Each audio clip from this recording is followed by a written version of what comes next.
அரங்கத்தில் அமர்ந்திருக்கும் அனைத்து நல்ல உள்ளங்களையும் கனிவோடு கைகூப்பி பணிவோடு வணங்குகிறேன். சரியா இருக்க ஒன்று சரியா இருக்கும்போதே சரியில்லாமல் போயிடுச்சுங்க.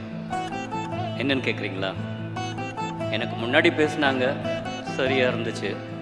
எனக்கு அப்புறமும் பேசுவாங்க, அதுவும் சரியாக தான் இருக்கும். ஆனால் இவங்கெல்லாம் பேசுறதை கேட்ட உடனே ஈஸ்வர் அண்ணா, நான் அப்படி தான் அவரை கூப்பிடுவேன். சரி, நம்மளும் ஏதாவது அவரை பற்றி சொல்லணுங்கிற ஆர்வத்தில் வந்துட்டேன். ஆனால் பிளாங்காக வந்துட்டேன். இருந்தாலும் கொஞ்சம் பிட்டு எழுதி, கொஞ்சம் கிடச்ச அந்த குறுகிய காலத்தில் கொஞ்சம் எழுதி பிட்டு எழுதி கொண்டு வந்திருக்கேன். கொஞ்சம் அட்ஜஸ்ட் பண்ணிக்கோங்க. ஒரு கேள்வியோடு ஆரம்பிக்கலான்னு நான் நினைக்கிறேன். கடையெழு வள்ளல்கள் எத்தனை பேர்? என்னடா கேள்வி இது, 8 கால் பூச்சிக்கு எத்தனை கல்னு கேட்குற மாதிரி இருக்கா? உண்மைதாங்க. சங்க இலக்கியத்தில் 10 பாட்டில் ஒரு நூலான சிறுபான்ற்று கடையெழு வள்ளல்கள் இருக்காங்க. அதில் இப்போ ஆடானா இருக்கவர் தான் நம்ம சக்தி சொல்லலாம்.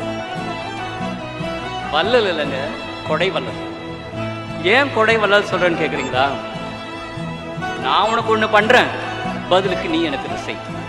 இல்லைன்னா நாம் ஏதோ ஒரு எதிர்பார்ப்போட ஒருத்தருக்கு செய்கின்ற உதவி அது கொடையின் கீழே வராதுங்க. அதனால தான் நான் அவரை கொடை வள்ளல்னு சொன்னேன். தான் கஷ்டப்பட்டு சம்பாரித்த தன் செல்வத்தை எல்லாம் ஏழ்மை மிக்கவர்களுக்கு எந்த ஒரு எதிர்பார்ப்பும் இல்லாமல் வாரி வழங்குறாரு இல்லையா? அதனால தான் அவரை நான் கொடை வள்ளல் சொன்னேன்.